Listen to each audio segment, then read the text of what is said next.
take a look at this POS that I got for 10 bucks. That's right, you heard me. This thing is a POS, point of sale system. Ha ha. Anyways, I went to the thrift store. What was it called? Oh yeah, Deseret Industries. You can see by that little sticker there. And it was just sitting on the shelf all by itself for 10 bucks. And I thought, well, what could we possibly do with that? I started looking at it. It's kind of a, I mean, it kind of looks, oh, don't break that off. It's kind of a, it's a true desktop style. You set a monitor on top and, you know, away you go. And I was thinking, man, that would make like there's got to be like at least a Pentium D or something in there.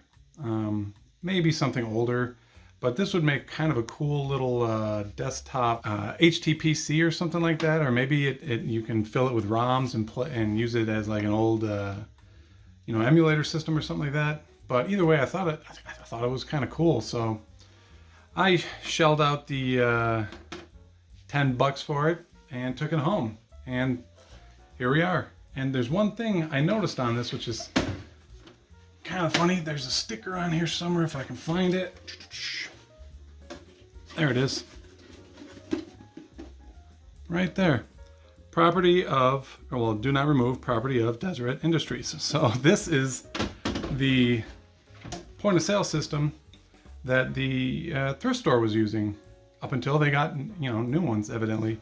So maybe we can give this thing a new life. It's probably been sitting, it was probably sitting in a cash register station behind a closed door where you never really even need to see it. It was probably running, you know, 24/7, getting hot down in there, but you know, doing its basic job, just running and running and running, you know, cash register software. So maybe we can give it a little bit of a better life. So the first thing we should do is sort of take a look at it. And in the front here, you notice there's like this little lock guy here. I don't have the keys for it, so maybe we'll just take it out or disable it because I don't want it to accidentally lock this closed. And well, lowering this down shows us it does have a USB, so you could plug, you know, a controller into there and you're off to the races, you know, playing, you know, Nintendo, Super Nintendo, whatever kind of emulator you got. There's also a DVD-RW in here. And it's, you know, slimline like a laptop. So I'm kind of thinking there's basically a laptop motherboard inside of here. But we'll just have to find out. Around back, you'll see a very different I/O than most desktops. It almost kind of reminds me of, like, you know, the PowerMac G5 we've been tearing apart. It's just got this sort of single row down here, you know, your inputs, your outputs. Most of these, I don't know what a DRW is. Of course, we got, you know, some USB network. We got this one, do not use. Anyways, a couple of COM ports. That is a display port, USB, PS2, and a microphone. We also have audio out. So, I mean, we have all the makings for like a kind of a little cool retro box. Or not retro, but, well, yeah, maybe. I wonder if this supports like XP or what this is supposed to run on. I'm not sure. I have seen it has a brand name on it, you know, Fujitsu Team POS 7000. I haven't bothered looking anything up about it. I figured we just plug it in and you know, go on this little adventure together. So I'm gonna hook it up, we'll turn it on, we'll see if it even starts, and we'll start snooping around. Maybe, you know, maybe there's a hard drive in here and we can see what, I doubt there's a hard drive in there. I'm sure they took them out before they put them out on the shelves, but, you know, let's see what we can do. Let's see what kind of fun we can have. All right, I've got it all plugged in, set up. Well, not set up, plugged in and hooked up. Let's turn it on. What is this? Oh. There's a little trap door with a power button on it. Hey, it started up. That's good. It's a plus.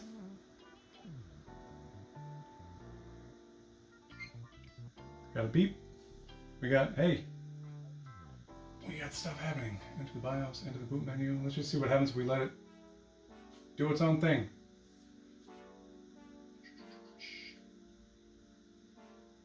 Tell agent, establishing link. Oh, okay, so like it looks like it's set up to boot off of a network. So yeah, it probably doesn't have its own hard drive, but we can stick one in there, of course.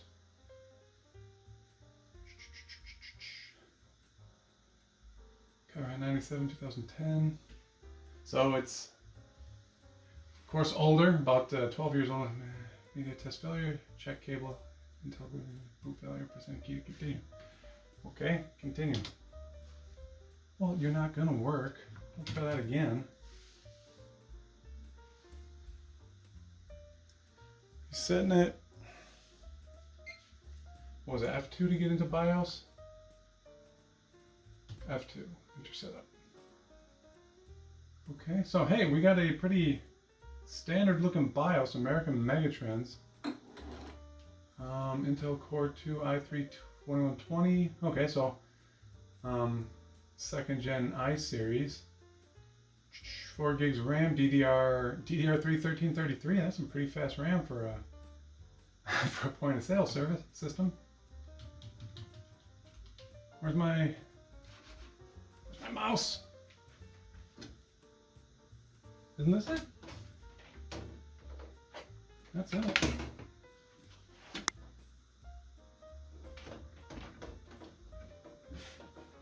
Oh, what did I do?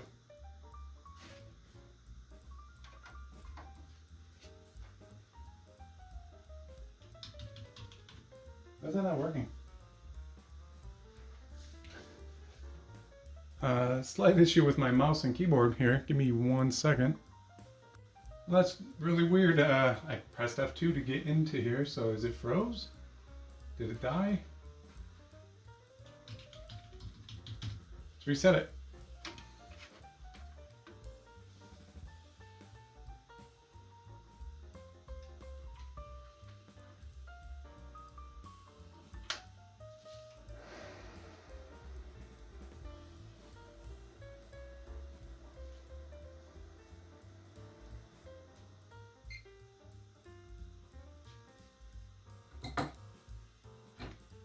I can get into the BIOS.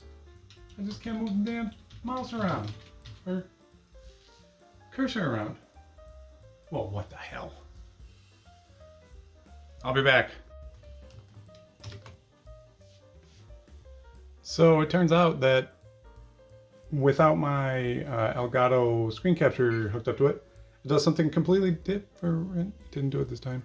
There it is. It does something different looking. So we got a mouse and all kinds of stuff.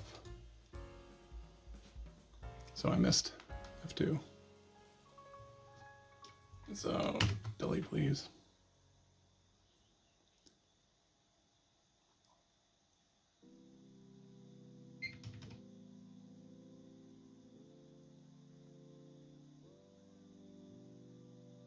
Did I get it?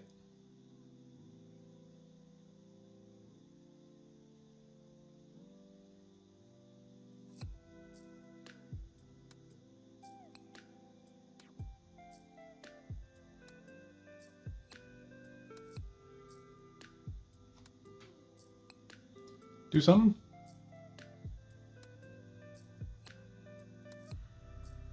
I can hear something spooling up. Fan? Yeah, probably the cooling fan. So, no, are we not,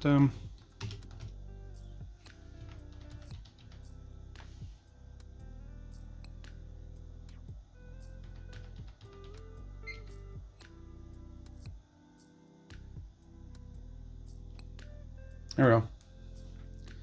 Load previous values. Are you serious? Can we get rid of this? We don't need that.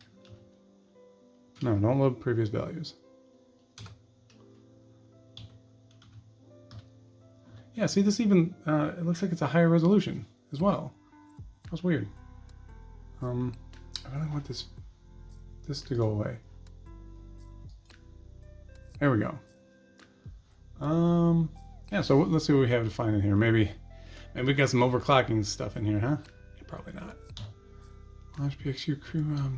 No, don't do that anymore. Information pause all but keyboard. Yeah. SATA configuration? Oh, it doesn't look like there's any SATA in here. Yeah, so no drive probably. Lots of USB port. I did not see that many USB ports on this thing. I wonder if there's a bunch inside of it.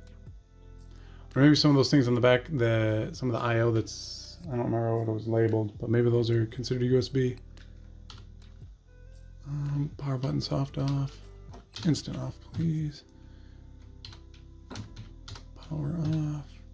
You know what, is there a, let's do this. No. Restore defaults.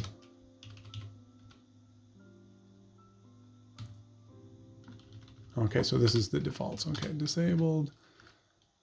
On my keyboard, USB, power configuration, instant off, stay off.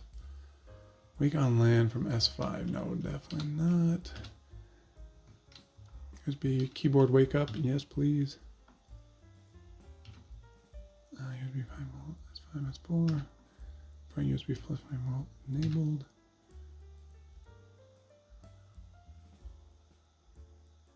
Oh, okay, cool.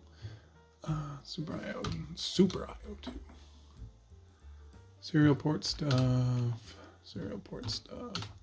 Hardware mounted 64 degrees centigrade in the BIOS. Holy cow, I bet you that thing is filled with dust. We're gonna have to do some archaeology on this. Our CPU fan. We do have a fan for the CPU and the system, so that's kind of cool. Let's get out of there. 100 degrees, that seems like a good alarm. Burst boot, USB CD, floppy, USB key, DVD.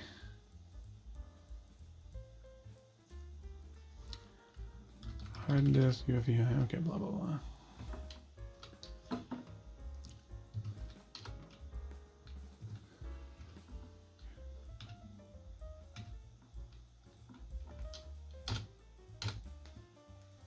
All right, not a whole lot that's, I mean, as expected, there's not a whole lot that's real interesting in there.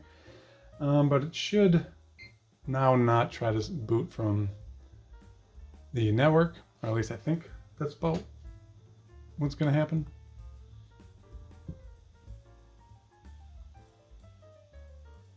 Yes, okay, so no longer trying to boot from the network. And so now I'm going to tear it apart, we'll clean it up, and we'll throw a hard drive in there. Let's see, it should, yeah, Windows 10 be fine on there. It has a 3120, so yeah, let's check it out. Let's crack her open there, Johnny. Okay, opening this up is definitely not like your standard computer. There's no screws on the back, so I'm guessing, ooh, look at all that dust in there. Is that picking up? Let's go in for a closer look. Dust bunny down there. And then you can just see dust in the holes, so I bet you this thing is kind of full. Put you back in your home and see how we get this open. So this panel up here looks like it comes out with these 4 screws. Getting this out, I guess we'll find out how to do that in here in a minute. So those are tiny screws. Don't lose those.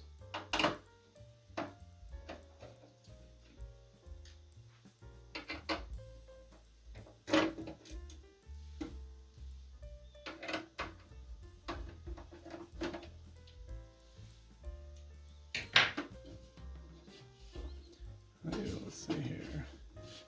Well, I took the screws out. I did my part.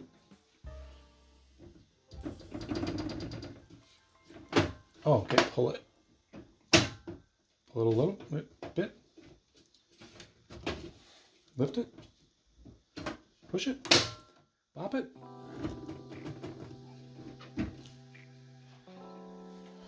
let's see here. Obviously not doing something right.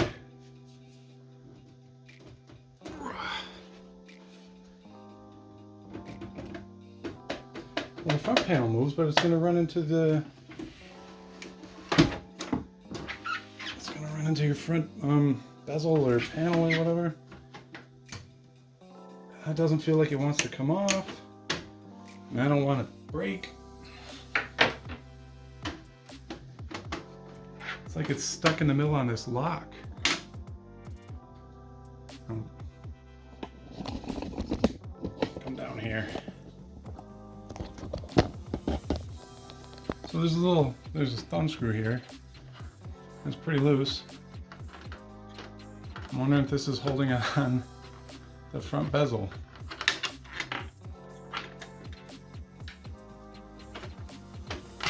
Yep, that's exactly what I was doing. So, oh yeah, that's dusty, that's dirty, that's gross.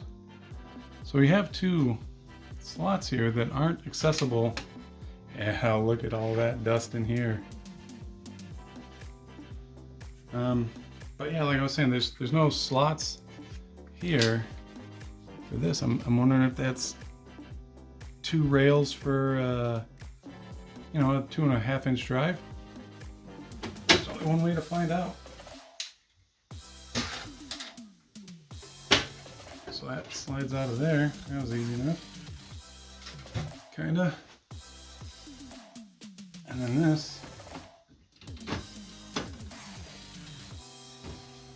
still doesn't want to give up. Come on.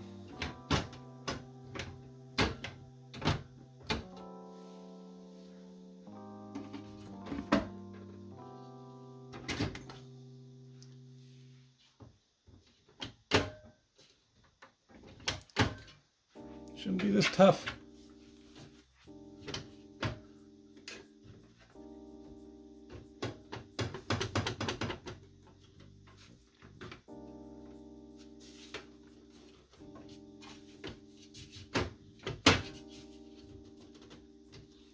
Okay, there's got to be something obvious here.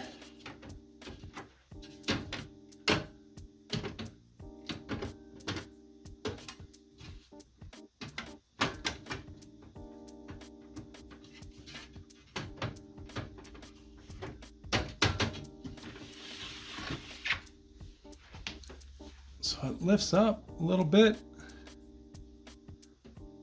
but it won't come out of there. Come on, do it.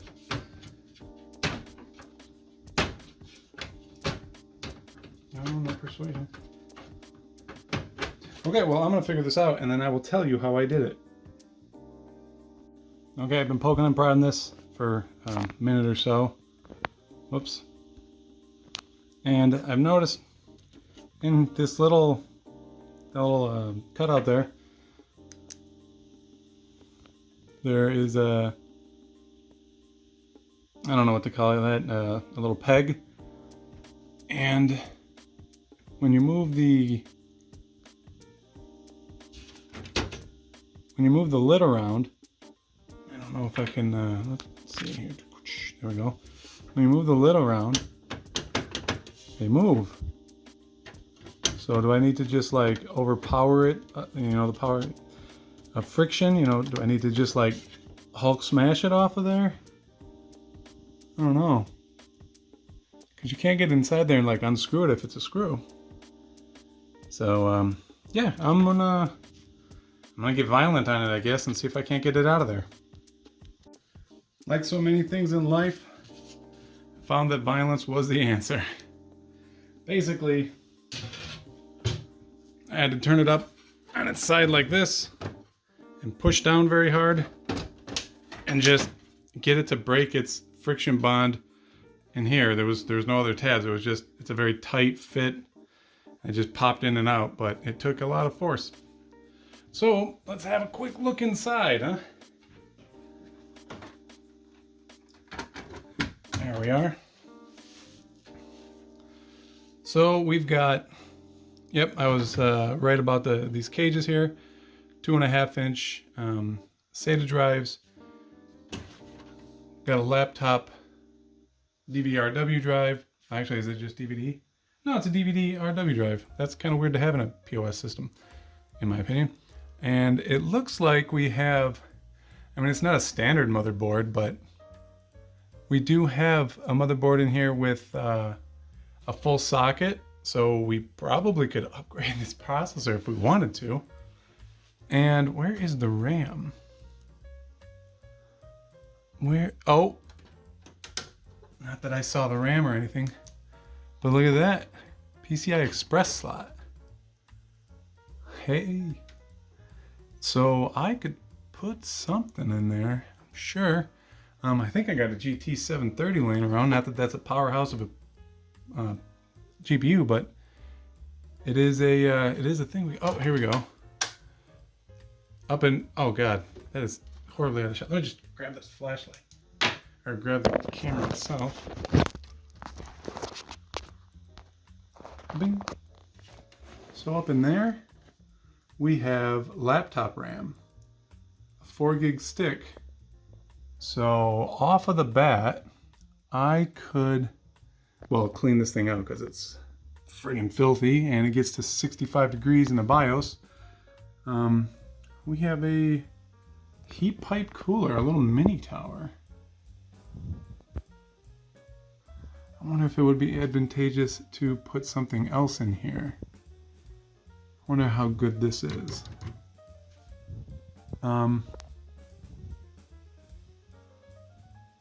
Yeah, but it looks like it uses a standard ATX power supply. Not that this is a standard power supply, but it is an 80 plus silver.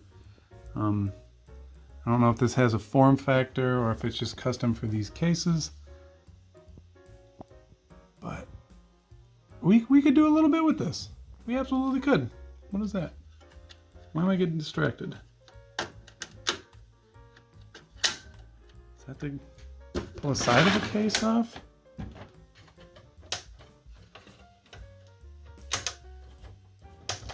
I don't know. Why am I getting distracted? Anyways. Yeah, this is, I mean, we could work with this. This is not some super proprietary, I mean, okay. Let's get this out of the way. This motherboard can't be replaced. Now with some major hacking of the case itself, and we won't be doing that. We're more interested in whether or not we can use this as anything fun. And I think the answer is going to be yes, because like I said, we have a full LGA socket. We have a pretty beefy little cooler.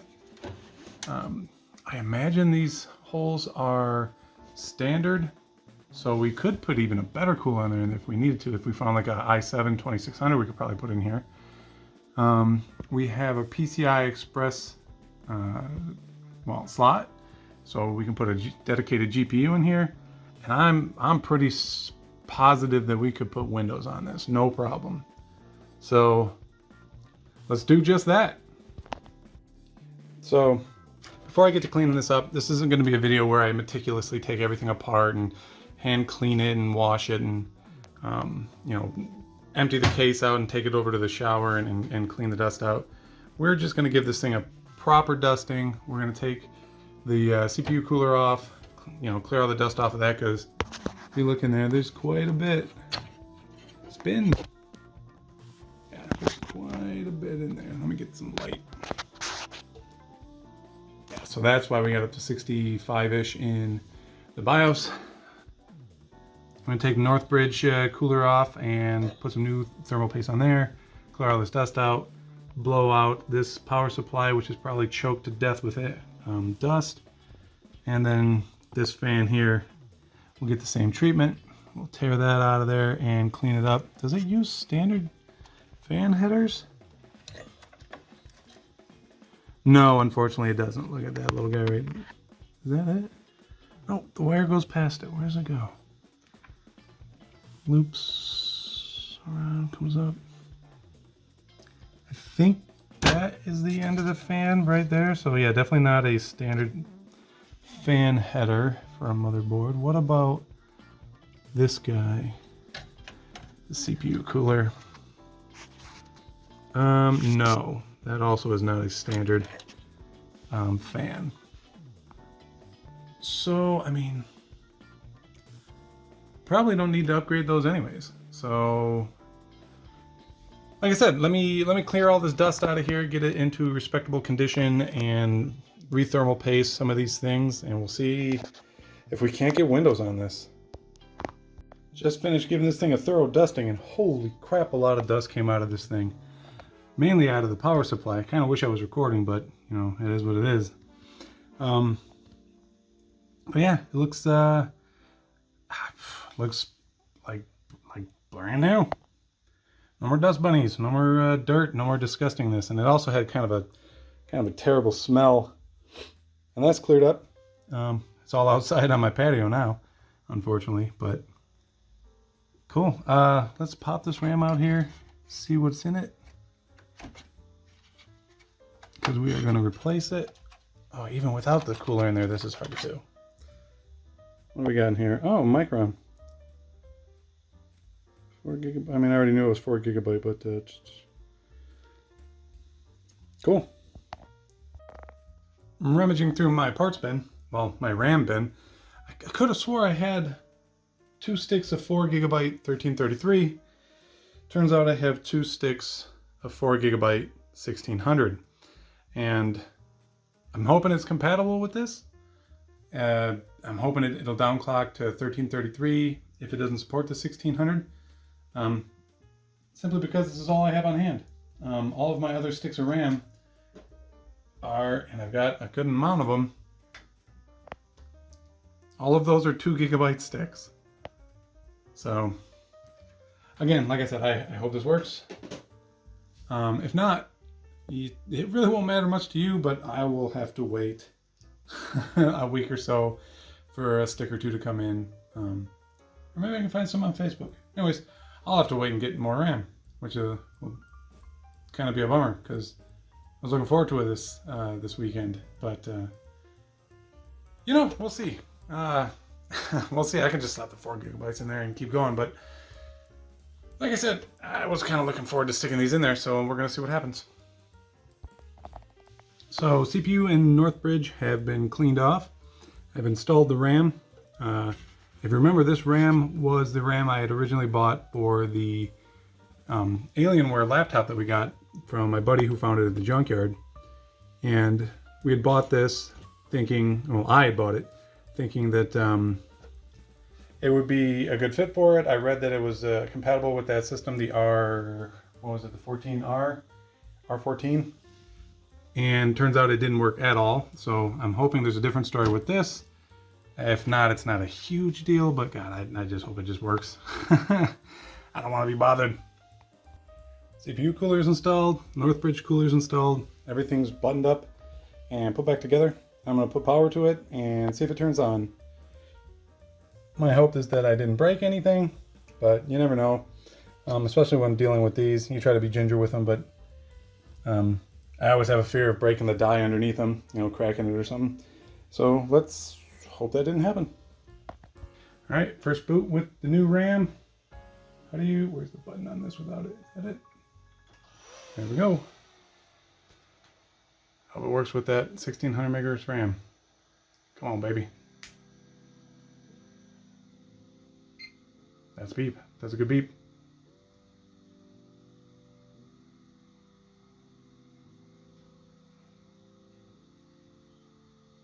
Oh, I don't think it's compatible with that RAM.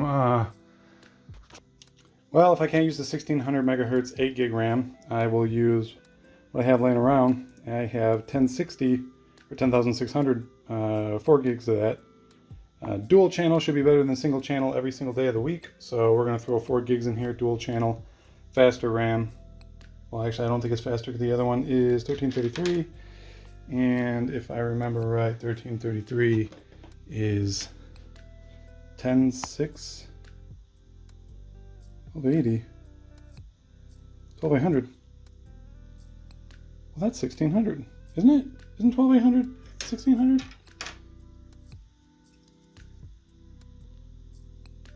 Yeah. So Okay, now I'm lost. Let me put this back in here and see if it'll boot. Maybe I broke some. I hope I didn't break anything. So we're up and booted with the 4 gigs of 12,800. That's weird. Maybe it's just not compatible with this RAM. Maybe this RAM doesn't even work. Who knows? Dang. Well, maybe I'll just put one in there and see if it works. Okay, the plot, she thickens. Because I have the new RAM in there. The one that didn't work a minute ago. Well, one stick of it that didn't work a minute ago. And she's booted up. Let me put the next one in there. If both sticks in there, it doesn't work. Let me see if the stick that I just put in there is dead by taking out the one that's known good. It would seem I have a bad stick of RAM, which is kind of a bummer. Okay, so I'm going to try mix and matching these. I know this top black one is good, and I know the bottom one is good, and yeah, they're different manufacturers and stuff, but hopefully their timings are similar enough that we can get this to work in dual channel mode, which would be ideal to only, 4 gigs in a single channel. They don't want to play nice together. Sigh. Okay, the plot thickens. I have the one stick of RAM that it came with, factory, but I put it in the top RAM slot, and we're not booting. What the hey diddly I-O? Okay, kind of a weird development. Put the original stick back into the second slot, or first slot rather, and using HDMI to DVI or display port, we're gonna go. It'll fall back there somewhere probably. There it is, just blind. So I was using this, and everything was fine. But now I went to I was using that and everything was fine, and then switching RAM back and forth. It would beep, but we didn't have video. So I tried my VGA monitor over there, and well, we have video. So that's weird. Maybe something in the BIOS got messed up. I don't know. So now I'm going to try my 2 sticks. I'm going to try these again and see if it works over there. And we'll get going. Or keep going. Or we'll do something. That's for sure. So both of those black 4 gig sticks are in. And we're booting up over here on the VGA. So I wonder why this doesn't want to use DisplayPort. Anyways, I'm gonna monkey around with it. So we do have 8 gigs of RAM, which is awesome. That is definitely ideal. But one thing I noticed, even after we put a new cooler, after we put new thermal compound on it, we're in the BIOS running at 57 degrees. But I mean, the CPU fan's only running at 810 RPM, which is not very high. This thing is probably meant to run quiet. It's barely turning.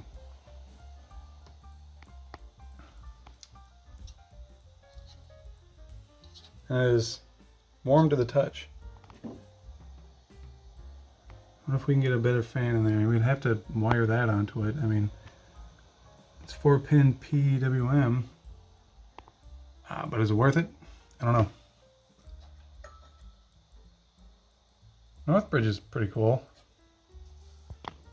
Anywho, I gotta figure out this issue of not displaying out to the DisplayPort.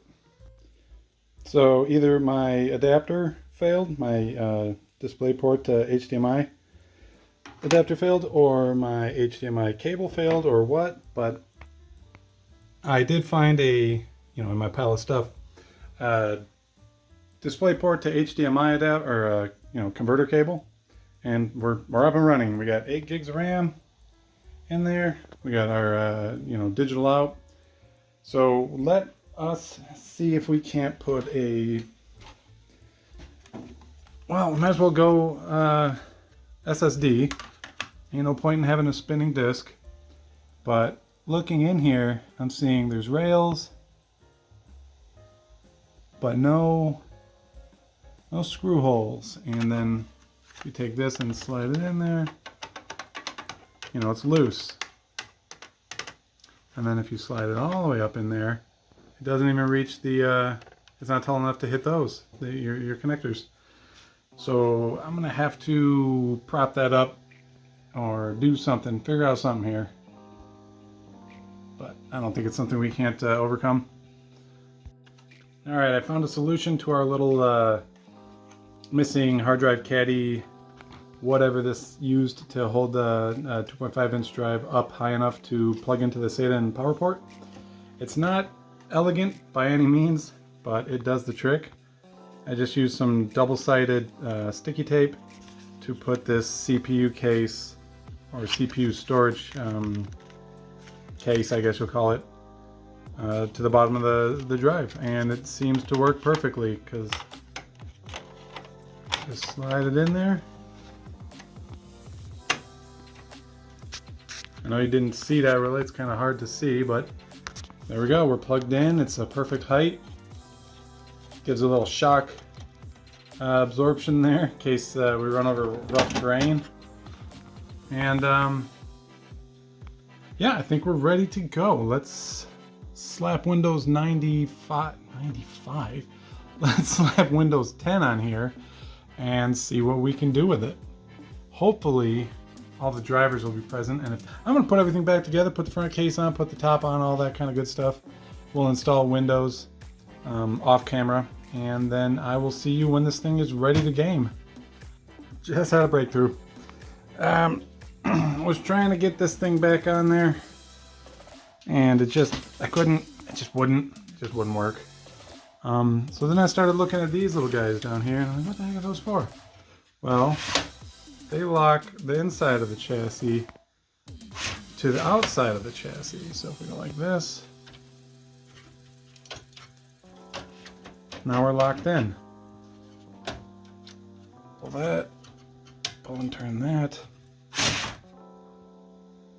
Oh hell, I'll be dipped and rolled in oatmeal.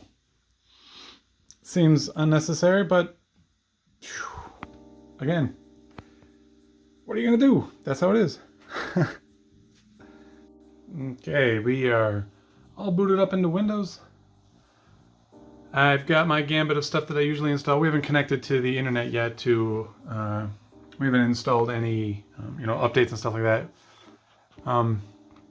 And just the vanilla install of Windows 10, whatever version this is, we only have two pieces of hardware that don't have drivers for them. PCI serial ports and simple communication controller. So we should be good to go. Gigabit networking connection, yeah. We can connect to the internet. Hopefully these drivers will just, download. And everything will be ready to go. As far as how it's running, just real quick, our temperature on the CPU is a lot lower than what it was in the BIOS, which is always a plus. I think I'm going to contribute that to the fact that I got the whole case put together and there's air flowing through the system now. That's probably what it is. I can't say for sure. But anyways, I'm going to connect this thing to the internet, let it update all its drivers and whatnot, and then we can start running this thing through its paces. And then, like I said earlier, I do have a GTX 730, whoa, I almost fell. GTX 730 low profile that I can put in here. So we'll do that so it has a little bit of GPU power, ability. At least we'll be able to run heavy, we'll be able to run heavy benchmark as is, but like 4 or 5 frames a second. So I'm gonna get to that. This thing's, it fought us a little bit with the RAM issues and stuff like that, and then the display port out, but we're on top of it now. So everything's working great. Finished updating Windows, got my SSD in there, of course. Installed the 8 gigabytes of RAM, overcame all of these issues, and now it's time to install the GTX 730. Alright, time to put this back together for hopefully the last time for a while. And I've done this a couple of times now, off camera. And there is an order to operations on all this. It almost feels like you should take this top panel off to, put it in and out, but it's not so much that. Remember those little tabs, and you can pull the whole guts out of it? Well, that's how you put it all back together. So it goes back in there, butt first. Slide that in, and then those little tabs I showed you that were connected to this will just slide back into it. So remember when I said violence was the answer? Well, not always the answer, just usually the answer. And that little tab was, for the PCI card, was kind of in the way. And there we go. Turn these little tabs, these little knobs, and now it's locked in there. Goes together actually really easy. It's kind of an intelligent design, but at the same time, it's kind of over-engineered.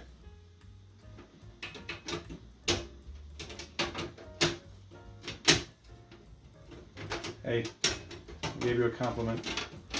They go back together. What have I done? Come on.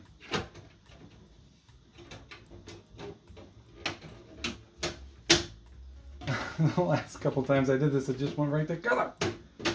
There we go. And then, of course, our front panel.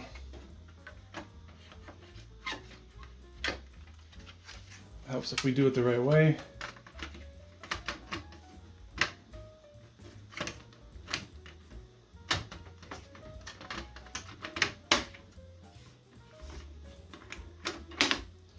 And then the thumb screw.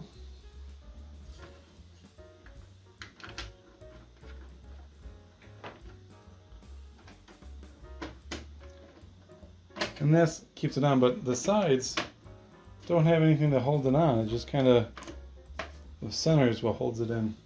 It's weird. All right, I'm gonna install the drivers for the graphics card, and we are going to try some stuff out. All right, we've been having trouble with the video output on this. Let's see if this GT730 will just work.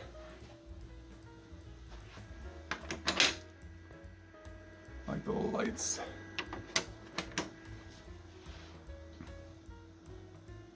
Where's our beep? Come on, give us the beep. Why do you fight me?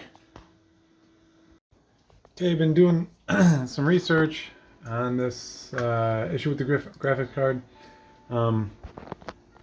Also been doing some testing here.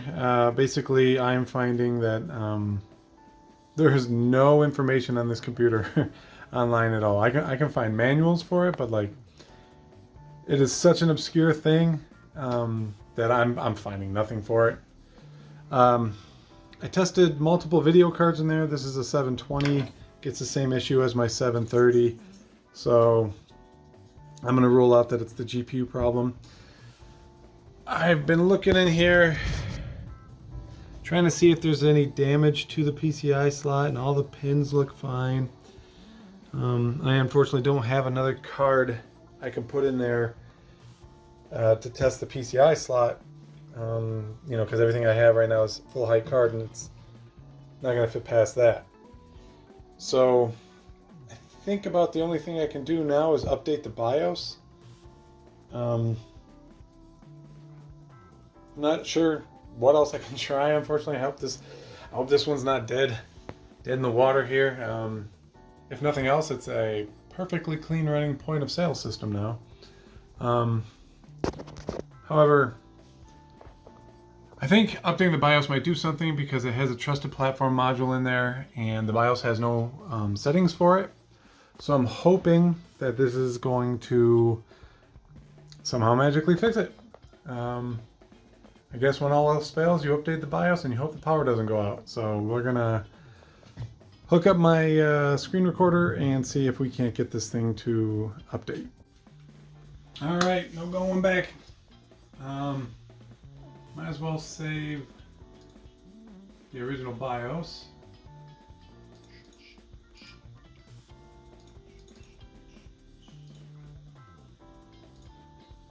Let's put it in document. You know what? Now let's put it to the desktop. Let's call it backup.rom.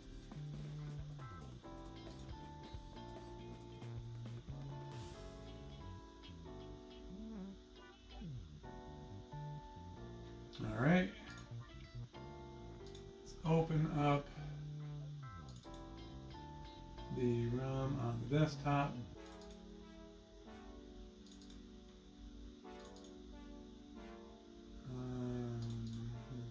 There it is, HR08. Open that. So here's the thing, that I found this information on Fujitsu's website. Again, all the information on this is sketchy. They call it a couple of different things on their website, from A00 to just 7000F series to the Team POS version something or other. I am 99% sure this is the right BIOS that they have on their website.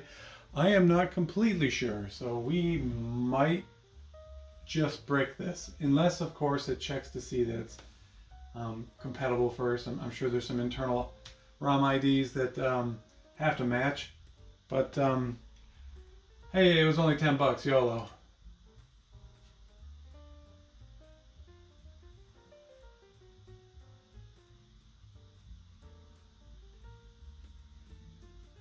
Also, they have another one of these on the shelf there, so if we break this one too bad, I'll just go get that one, right? Right.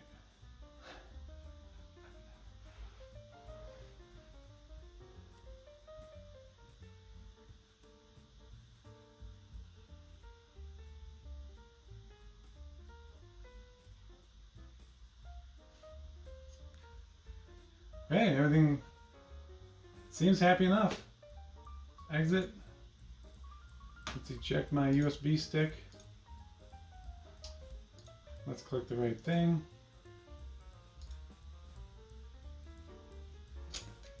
And now all we have to do is reset it. And hopefully it boots back up.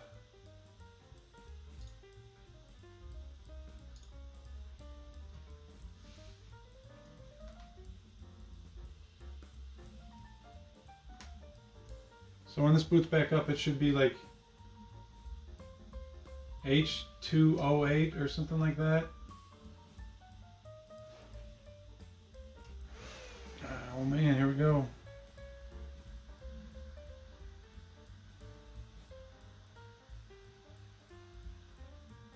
It's booting.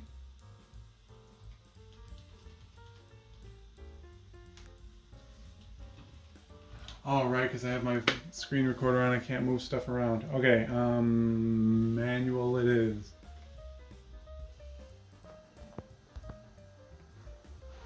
Alright, we're booting. F2. To load previous values, no. Thank you.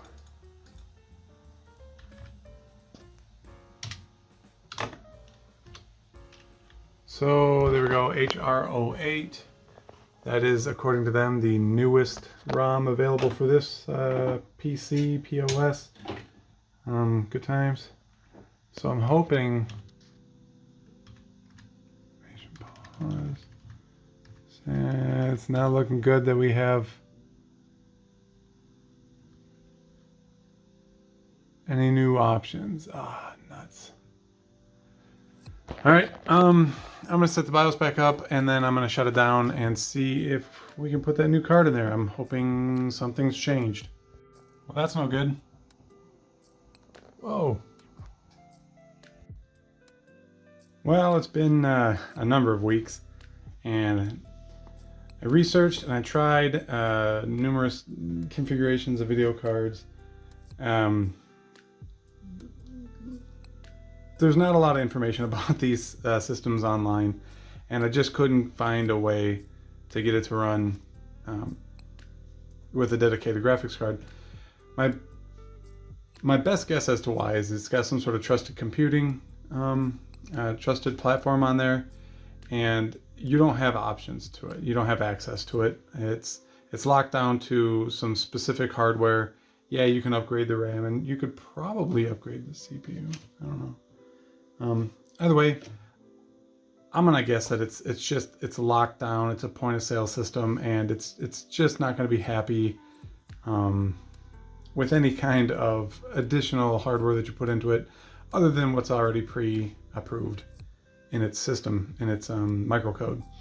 So, unfortunately, we're gonna have to call it quits there. It runs Windows. You can watch YouTube on it. You can do all the kind of things a normal computer can do, other than really upgrade it. It's kind of a shame. I thought we were gonna have a nice little $10 gaming box here, but you know, it is what it is. It might work fairly well as a ROM, you know, like an emulator box, but at the same time, it's so low powered. Really, any laptop you have laying around would be able to do probably a better job of running, you know, PlayStation and N64, you know, NES emulators than this can. It more than likely can play them, but like I said, it's unless you wanted to put this as a dedicated, you know, box on your TV, which then, yeah, it could work fine. But I think we're going to call it there. I'm just not going to be able to get it unlocked for, you know, using external or extra hardware, such as the GT730 or anything like that. And like I said, that's kind of a bummer, but what can you do? It is a, you know, a point of sale service or point of sale system. So with that, I'm going to say, if you enjoyed my video, please give me a like, maybe throw me a subscription. If not, I appreciate you watching all the way to the end. And if you have any ideas on how maybe I can go about getting it to accept a GPU, let me know in the comments. I'll try anything really to get it to work. Other than that, thank you very much, and I'll see you again in the next one.